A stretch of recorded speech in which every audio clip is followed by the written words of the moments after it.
Hello student, welcome back all of you. और हम लोग स्टडी कर रहे थे चैप्टर नंबर 9 क्लास 10 साइंस में, और इसका नाम है लाइट। तो स्टूडेंट, प्रीवियस क्लास में हमने बेसिक जो कैरेक्टरिस्टिक्स है लाइट का उसके बारे में स्टडी किया था कि लाइट कोई भी चीज को ऑब्जर्व करने के लिए हमें लाइट का रिक्वायरमेंट होता है। डिफरेंट कलर्स हमें लाइट की वजह से दिखते हैं, और उसके पीछे जो एक बेसिक प्रिंसिपल है वो है रिफ्लेक्शन ऑफ लाइट। तो लाइट का रिफ्लेक्शन कैसा होता है, अब हम वो स्टडी करने जा रहे हैं। रिफ्लेक्शन का मीनिंग क्या है? सपोज ये एक बाउंड्री है और यह एक रिफ्लेक्टिंग सरफेस है। This is called reflecting surface. और एक लाइट रेज आपके इस पे इंसिडेंट होती है। This is called incident ray. Ray is what? The path of light travel is called ray. Light इस पाथ से आती है और इसको स्ट्राइक करती है।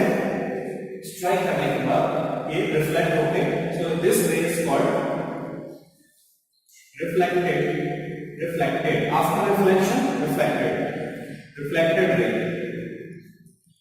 And अगर हम यहाँ पे इस पॉइंट पे एक नॉर्मल ड्रॉ करें, this is the normal perpendicular on the reflecting surface, so this angle is called I and this angle is called R. This angle is called angle of incidence,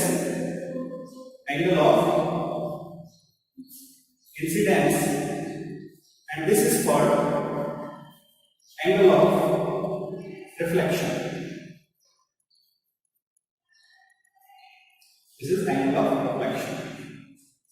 So what is the meaning of reflection?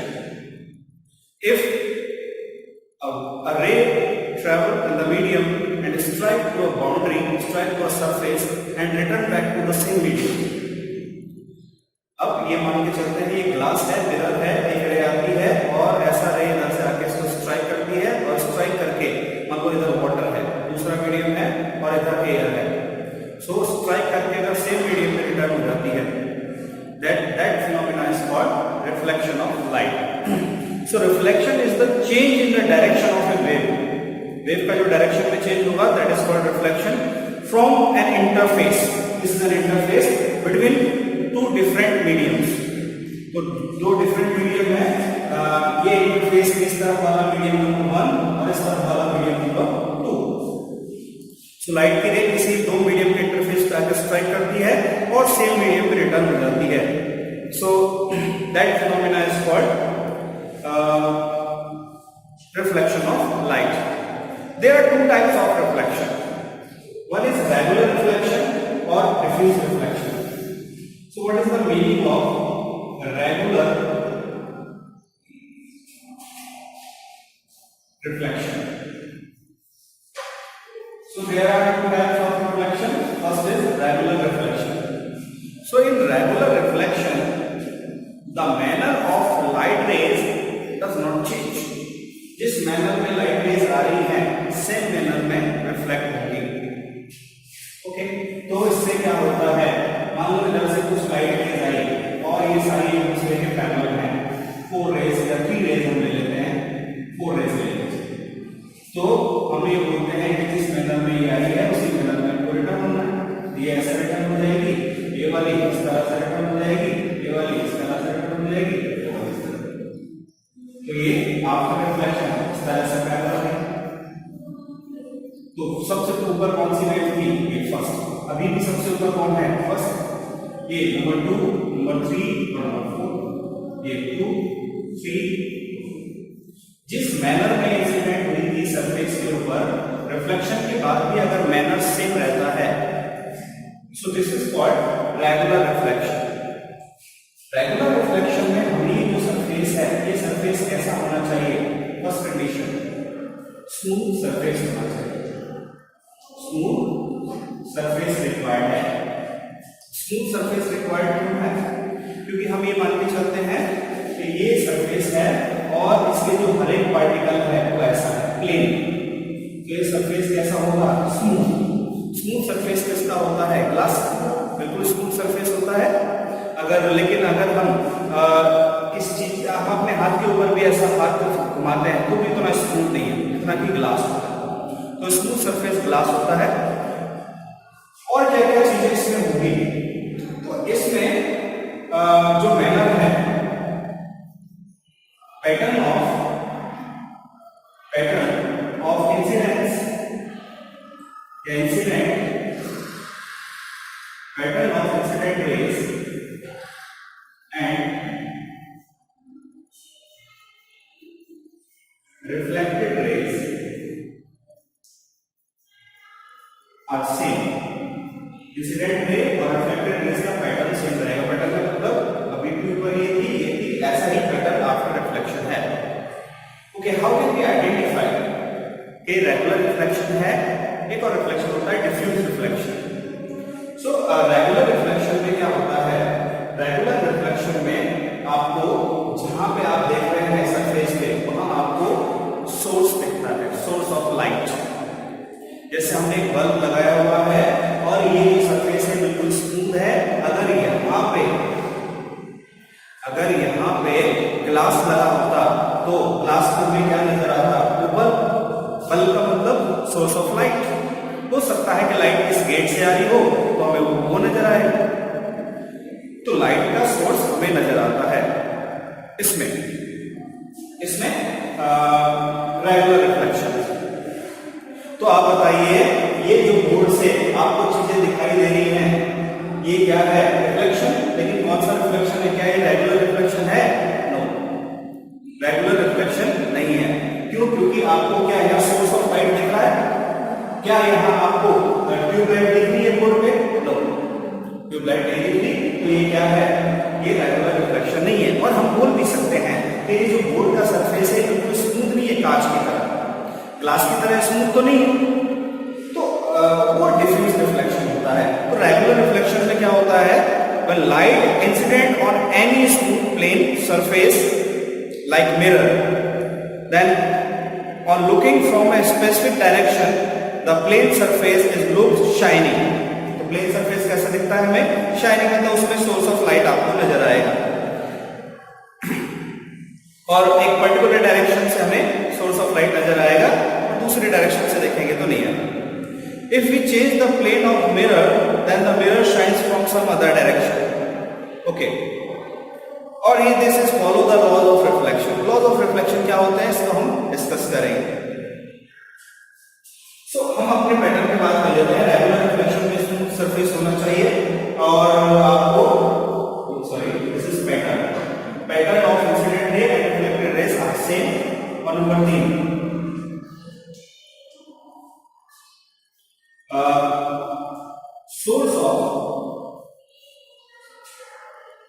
source of light may appear on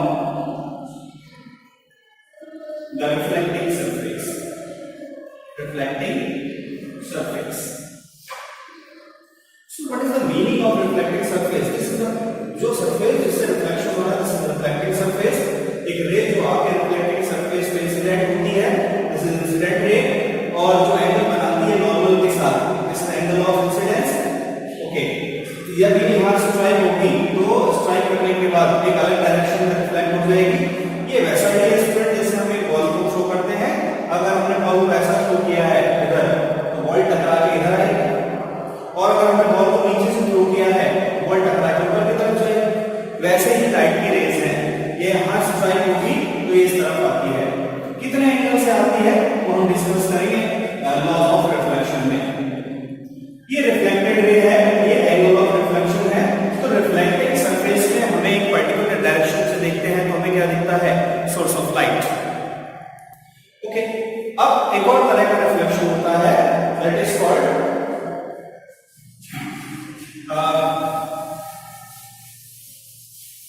diffuse reflection. और diffuse reflection या irregular, इसको हम बोलते हैं diffused reflection. I hope कि आपको ये समझ में आ गया होगा कि रिफ्लेक्टिंग सरफेस क्या होता है, रिफ्लेक्टेड रेज क्या होती है, एंगल ऑफ, ये सब को इसको रफ कर देते हैं। ओके, एंगल फिर से लिखते हैं, डिफ्यूज रिफ्लेक्शन इसको बोलते हैं, डिफ्यूज रिफ्लेक्शन, और इसका एक और नाम हम बोल सकते हैं इर्रेगुलर। वो रेगुलर रिफ्लेक्शन होगा, ये कैसा होगा, इर्रेगुलर। इर्रेगुलर रिफ्लेक्शन में क्या होता है, ये रिफ्लेक्टिव सरफेस है, एक रे इधर से आती है, मान लो ये 4 रेज आ रही है। अब ये रे इस तरफ चलेगी, ये रे ऐसे चलेगी, ये वाली रे इस तरफ आ गई, ये इस तरफ चलेगी। तो आफ्टर रिफ्लेक्शन कोई पैटर्न नहीं, कोई भी रे किधर भी रिफ्लेक्ट हो सकती है। ये ऐसे आ रही है, आते वक्त पैरेलल थी, जाते वक्त पैरेलल नहीं है, और कोई पैटर्न भी नहीं है। नंबर 1 2 3 4 ऐसे है। अब ये वाली जो रे है वो ये इधर आ रही है, मतलब नंबर 1 ऊपर ही ऊपर है। उसके बाद नंबर 2 यहाँ चलेगी, नंबर 3 यहाँ आ गई, नंबर 4 यहाँ। तो कोई पैटर्न फिक्स नहीं। तो डिफ्यूज रिफ्लेक्शन या ऐसा वाला रिफ्लेक्शन कब होता है, जब सरफेस कैसा हो, रफ सरफेस। कैसा सरफेस हो, रफ सरफेस। इसमें there is no pattern between incident rays and reflected rays. And number 3, source does not appear. Source does not appear. Okay. So ये जो रिफ्लेक्शन हो रहा है बोर्ड से आपको दिख रहा है, क्या आपको यहाँ सोर्स दिख रहा है? तो ये कौन सा रिफ्लेक्शन है, इर्रेगुलर या डिफ्यूज। ऐसा क्यों होता है? क्योंकि ये जो रेज है हमारी आई में ये वाली रेज आती है, कौन सी, इर्रेगुलर, और ये रेज आपस में एक दूसरे को कहीं इंटरसेक्ट करती हैं, तो हमें वो वाली रेज दिखती है जहाँ ये रेज इंटरसेक्ट करती है। अब ये वाली रेज कहीं एक दूसरे को इंटरसेक्ट करेंगे नहीं क्योंकि पैरेलल। तो यहाँ पे हमें सोर्स ऑब्जर्व होता है, यहाँ पे हमें सोर्स ऑब्जर्व नहीं होता। तो क्या ऑब्जर्व होता है, लाइट आ रही है और यहाँ से रिफ्लेक्ट हो गया, तो यहाँ जो लिखा हुआ है वो हमें ऑब्जर्व होता है। ऐसा क्यों? देखिए ये है ब्लैक, अगर ये ब्लैक है तो ब्लैक कलर की एबिलिटी क्या होती है, it observe all colours of light. हमने एक कल बात की कि 7 कलर्स होते हैं, तो ब्लैक कलर क्या होता है, black colour is absence of light. कहीं भी लाइट एब्सेंट है तो हमें कौन सा कलर नजर आएगा, ब्लैक। हमारे हेयर से क्या होता है, लाइट पड़ती है और पूरी लाइट अब्सॉर्ब हो जाती है। हमारे हेयर्स क्या करते हैं, पूरी लाइट को अब्सॉर्ब कर लेते हैं। कैसे पता लगा, भैया धूप में खड़े हो जाओ, सबसे पहले कौन गर्म होगा, हेयर्स। क्यों? क्योंकि ज्यादा से ज्यादा लाइट को अब्सॉर्ब करते हैं। अगर हमने ब्लैक कलर का शर्ट पहना है तो हमें गर्मी लगती है, क्यों? क्योंकि ब्लैक कलर में क्या एबिलिटी है, सारी लाइट्स को अब्सॉर्ब करने की। और रिफ्लेक्ट क्या करता है, रिफ्लेक्ट कुछ नहीं करता। अगर कहीं से रिफ्लेक्ट होकर हमारी आईज में कोई लाइट नहीं आएगी तो हमें वो कौन सा कलर दिखेगा, ब्लैक। तो यहां से अब सोर्स कहीं और है, सोर्स ट्यूब लाइट है, वहां से लाइट आ रही है, एक्चुअली डायरेक्ट लाइट नहीं आ रही, ये ट्यूब लाइट से वहां जाती है, वहां से फिर रिफ्लेक्ट होकर यहां आती है। कई बार रिफ्लेक्शंस हो रहे हैं। अगर इसी ट्यूब लाइट को यहां लगा देते तो ज्यादा लाइट आती, फिर हम बोल सकते थे ये लाइट इधर जाती है और यहां से रिफ्लेक्ट होकर आती है। तो बताइए यहां से रिफ्लेक्ट होकर क्या आता है, कुछ नहीं। तो यहां कैसा दिख रहा है आपको, ब्लैक। व्हाइट कलर में क्या एबिलिटी है, व्हाइट कलर में ये एबिलिटी है कि अब्सॉर्ब ही नहीं करता, सारी लाइट्स को क्या कर देता है, रिफ्लेक्ट। यहां से लाइट रिफ्लेक्ट होकर आ रही है, यहां से नहीं आ रही, यहां से नहीं आ रही, यहां से आ रही है, यहां से आ रही है। जैसे ये आई है तो आई मतलब यहां से लाइट नहीं आ रही, बाउंड्री बन गई ऑटोमेटिक। यहां से लाइट आ रही है, हमारी आई इसको क्या रीड करती है, आई। इस तरह से हमें बोर्ड पे लिखे लेटर्स दिखते हैं, बोर्ड पे लिखे लेटर्स हमें दिखते हैं। लेकिन मिरर में हमें मिरर पे लिखी हुई चीज के बारे में बात नहीं कर रहे। अगर हम मिरर के सामने हैं तो हमारे फेस से लाइट मिरर पे जा रही होगी, बट अगर सोर्स कोई और है, लेकिन मिरर के लिए सोर्स हम है, क्योंकि मिरर पे जो लाइट जा रही है वो हमसे टकरा के जा रही है। बाहर से कहीं ट्यूबलाइट से लाइट आई होगी, हमसे टकराई और फिर मिरर पे गई। अंधेरा कर देंगे तो दिखेगा कि चेहरा नहीं दिखेगा, क्यों? क्योंकि हमारी बॉडी से टकरा के मिरर पे कोई लाइट ही नहीं जा रही। और आप देखते हैं कम उजाला होता है तो मिरर में भी इतना क्लियर नहीं लगता।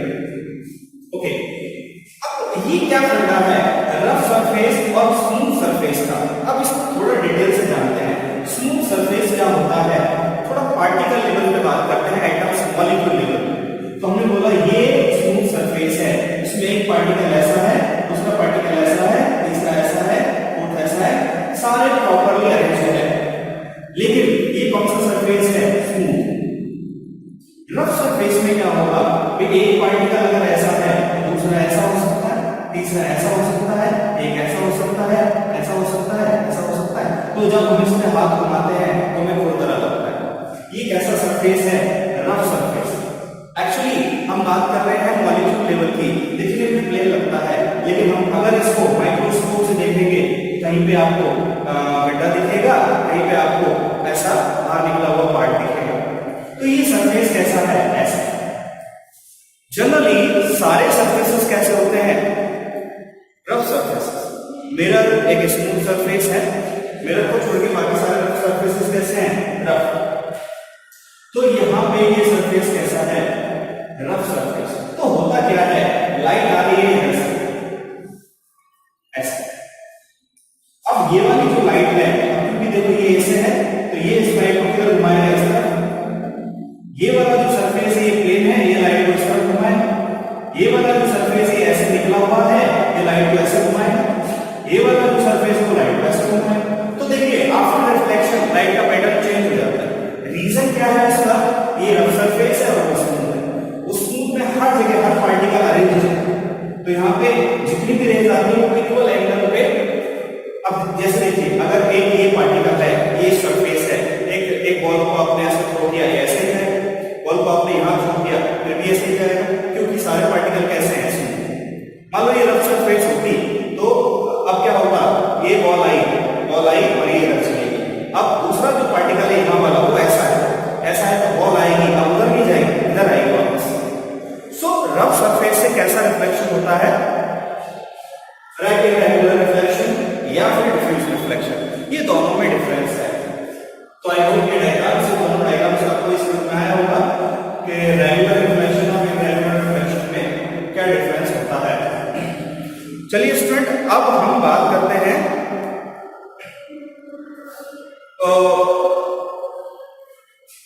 अब स्कैटरिंग ऑफ लाइट भी एक चीज होता है। When light enters the atmosphere and the air molecule scatter blue light, okay, we see almost all object because of reason rough surface। ज्यादातर ऑब्जेक्ट कैसे होते हैं? रफ सरफेस होते हैं। Dust particle and microscopic smoke particles diffused the light in different directions. अलग अलग directions में microscopic जो पार्टिकल है वो लाइट को अलग अलग डायरेक्शंस में भेज देते हैं। ओके, यहाँ पे एक फिनोमिना हम एक्सप्लेन कर सकते हैं और वो फिनोमिना है कि जो सन है, सनराइज और सनसेट के टाइम हमें कैसा दिखता है? रेड और थोड़ा ऑरेंज का मिक्सचर होता है, ऐसा दिखता है। और जब बिल्कुल हमारे 12 मून में हमें कैसा दिखता है? बिल्कुल शायद व्हाइट लाइट दिखती है। अच्छा, हम स्काई को देखते हैं तो स्काई कैसा दिखता है? तो हमने बोला स्काई दिखता है ब्लू। इस फिनोमिना इन रीजंस को समझते हैं ऐसा क्यों होता है। स्काई का कलर हमें ब्लू क्यों दिखता है? और देखिए पहले तो एक फंडा आपको समझना पड़ेगा। फंडा क्या है कि लाइट के अंदर जो सारे कलर्स होते हैं 7 कलर्स, बट सबसे ज्यादा परसेंटेज होता है रेड का, फिर होता है ग्रीन का, फिर होता है ब्लू का। बाकी सारे कलर्स भी होते हैं बट इनमें सबसे ज्यादा परसेंटेज रेड होता है, फिर ग्रीन होता है, फिर ब्लू होता है, RGB। अब हमने देखा कि ये अर्थ है और हम अर्थ पे खड़े हुए हैं और यहां से सन से रेज आती है, इस तरह से सन से रेज आती है। अब यहां पे हमारा एटमॉस्फेयर ट्रोपोस्फेयर बहुत सारे लेयर्स हैं, यहां हमारा एटमॉस्फेयर है। अब ये एटमॉस्फेयर में क्या है? डस्ट के पार्टिकल्स हैं, बिल्कुल छोटे छोटे पार्टिकल है। बस हम ये बात कर चुके हैं कि 7 कलर्स होते हैं लिक्योर में।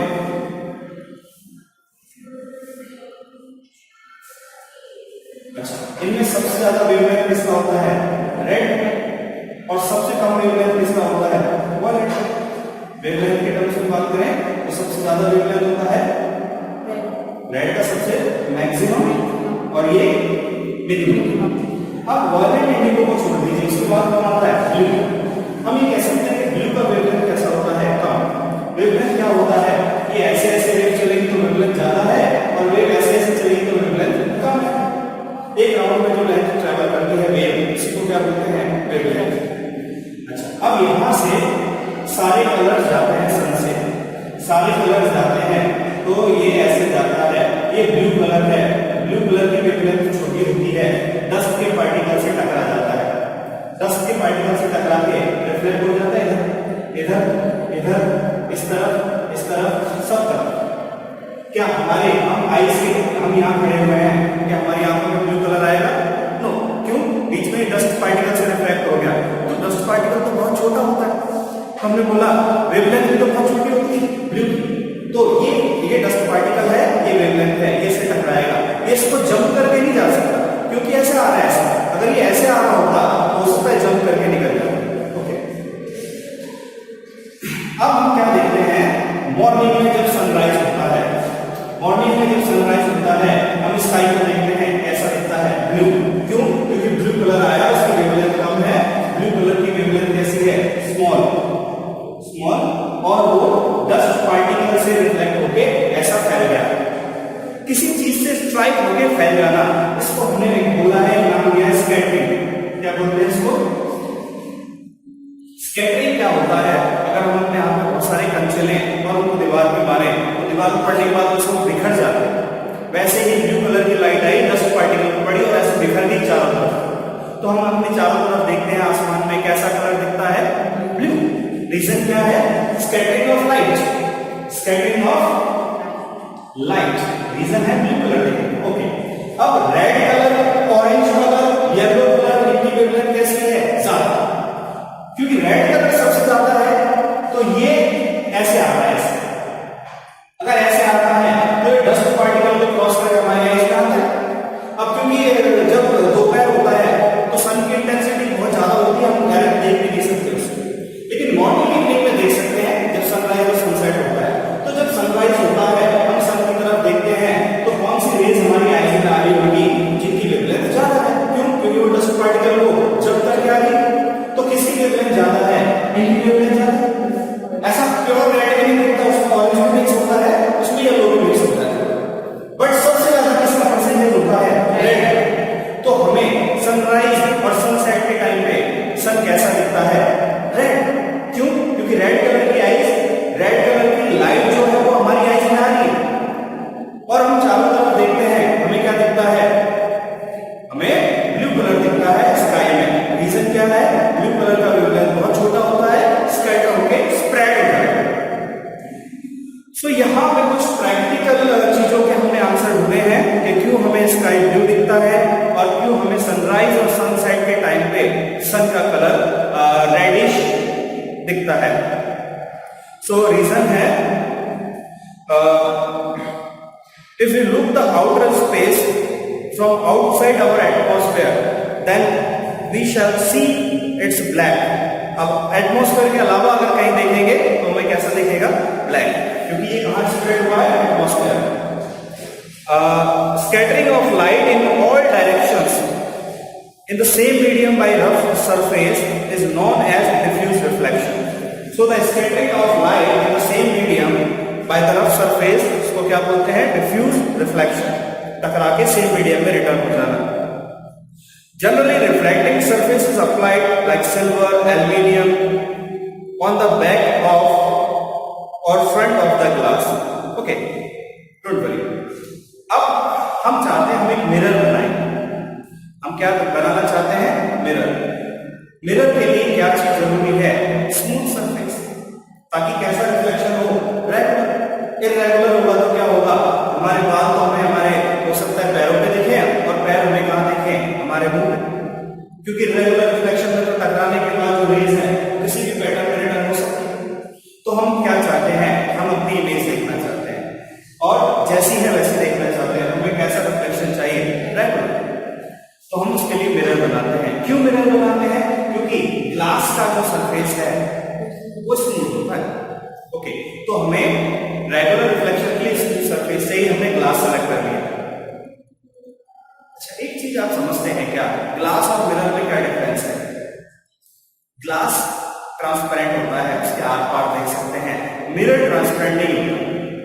ठीक है, तो अभी हमने मिरर बनाने के लिए क्या लिया है, ग्लास।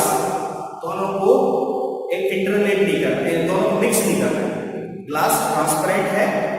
ग्लास हमने क्यों लिया है, क्योंकि ग्लास स्मूथ सरफेस है, सबसे स्मूथ सरफेस है। ओके, तो रिफ्लेक्टिंग सरफेस भी है क्या ग्लास? तो रिफ्लेक्टिंग सरफेस क्या है, जिससे टकरा के रेज वापस आए, जबकि ग्लास में क्या होता है, ऐसा क्रॉस करके दूसरी तरफ निकल जाती है रेज। ग्लास के आर पार देख सकते हैं ना, विंडो में ग्लास लगा होता है, तो बाहर अगर बच्चे खेल रहे हैं तो हमें दिखाई देते हैं। तो हम क्या चाहते हैं, रिफ्लेक्ट होकर रेज आए। और सबसे अच्छा रिफ्लेक्शन किसका होता है, मेटल सरफेसेस का। मेटल सरफेसेस का कैसे, हमने देखा स्टील के बर्तन में भी हमें अपनी शक्ल दी जाती है। स्टील क्या है, मेटल। हमने देखा कोई बॉक्स है, उसमें भी हमें अपनी शक्ल दिख जाती है। तो मेटल सरफेसेस में, और सबसे अच्छा रिफ्लेक्टर कौन है, सबसे अच्छा रिफ्लेक्शन करता है सिल्वर। सबसे अच्छा रिफ्लेक्शन कौन करता है, सिल्वर। तो फिर से क्या ग्लास रिफ्लेक्टिंग सरफेस है? नो। ग्लास कैसी सरफेस है, ट्रांसपेरेंट। लेकिन ग्लास में प्रॉपर्टी है वो स्मूथ होता है, और हमें रेगुलर रिफ्लेक्शन के लिए स्मूथ चाहिए, तो हमने ग्लास ले लिया। लेकिन ग्लास रिफ्लेक्ट नहीं करेगा। रिफ्लेक्ट कौन करते हैं, मेटल सरफेस। तो हमने क्या किया, ग्लास लिया और उसके पीछे पेंट कर दिया। कौन सा पेंट कर दिया, सिल्वर। अब क्या होगा, यहां से रेज जाएंगी और सिल्वर से रिफ्लेक्ट होकर वापस आएंगी, और सिल्वर तो बहुत अच्छा रिफ्लेक्टर है। हमने देखा ग्लास जब पुराना हो जाता है, पीछे से सिल्वर हट जाता है, तो हमें एक अलग ही शेप दिखता है मिरर में। ठीक है, तो रिफ्लेक्शन कौन करता है, ग्लास या सिल्वर? तो हमने बोला सिल्वर। तो मिरर बनाने के लिए क्या चाहिए, दो चीजें, एक तो ग्लास चाहिए और एक हमें पेंट चाहिए, सिल्वर पेंट। सिल्वर पेंट कर देते हैं पीछे। अच्छा, सिल्वर पेंट करने के बाद हम उसके ऊपर रेड पेंट और कर देते हैं। ग्लास का पीछे वाला, मिरर का पीछे वाला ऐसे देखा हमने, रेड रेड होता है, वो ऐसे कर देते हैं क्योंकि सिल्वर ऑक्साइड से रिएक्ट करके सिल्वर ऑक्साइड बना देता है। तो हम चाहते हैं उस पर हम एक पेंट कर देते हैं। जनरली कौन सा पेंट करते हैं, जो जंग से बचाने के लिए भी हम करते हैं ना, गेट वगैरह पे रेड ऑक्साइड, वो वाला पेंट कर देते हैं। तो वो ऑक्सीजन को वहां तक, सिल्वर तक पहुंचने से रोकता है। सिल्वर ऑक्साइड मिट्टी होता है, मिट्टी। तो अगर सिर्फ उसको खुला छोड़ देंगे तो वो ऑक्सीजन से रिएक्ट करके और वो मिट्टी जैसा बन जाएगा, और फिर से ग्लास रह जाएगा, सिल्वर खत्म हो जाएगा। तो जैसे जैसे पुराना हो जाता है तो उससे रेड ऑक्साइड हट जाता है, तो हम देखते हैं ऑक्सीजन से रिएक्ट करके वहां से वो चीज सिल्वर हट जाता है। तो मिरर बनाने के लिए हमें ये प्रोसेस लगता है।